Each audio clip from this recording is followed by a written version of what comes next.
Mon podcast IMO. On parle tout de suite de l'investissement immobilier au Portugal. Avec nous Thierry Corté, fondateur de Sunfim. Bonjour. Oui, bonjour. Sunfim, qui est une société immobilière internationale qui propose notamment aux Français d'investir à l'étranger. Et on va donc parler d'un pays dont on entend parler depuis longtemps déjà pour l'immobilier et pour ses avantages immobiliers, c'est le Portugal. Est-ce qu'investir en 2020 au Portugal est intéressant, Thierry Corté ? Oui, c'est intéressant. Ça aurait été quand même mieux en 2019, sachant que il faut savoir que les retraités français qui partaient au Portugal étaient exonérés de 100% au niveau de l'impôt sur le revenu. Maintenant, c'est terminé. C'est fini. Maintenant, c'est fini depuis très peu de temps. Il faut savoir que c'est quand même encore intéressant. Ils ne vont plus que payer que 10% d'impôts. Oui. Il y a 90% d'exonération. Donc, c'est quand même... Pas mal. C'est ce qu'il y a eu.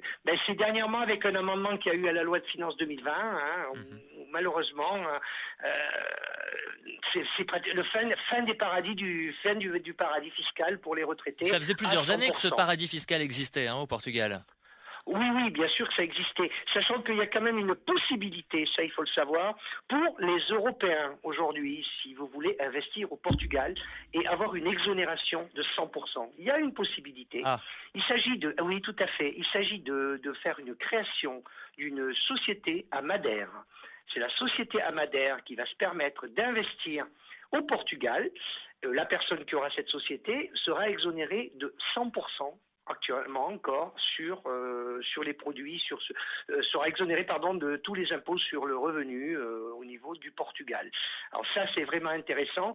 Pour les non-européens aujourd'hui, ça peut être aussi intéressant. Les non-européens, ils sont encore à 100%, mais jusqu'au 1er mars. Après, ça va être la même chose. Mais ils pourront éventuellement, en créant, je répète, une société à Madère. Pour les non-européens, donc, à partir de mars, j'imagine que ça sera amoindri, mais ça ne va pas disparaître complètement, cette niche fiscale. Non, elle ne va pas disparaître. Donc, il faut savoir que 10%, c'est rien, quoi. Sachant que en France, vous savez comme moi combien paye aujourd'hui un contribuable français.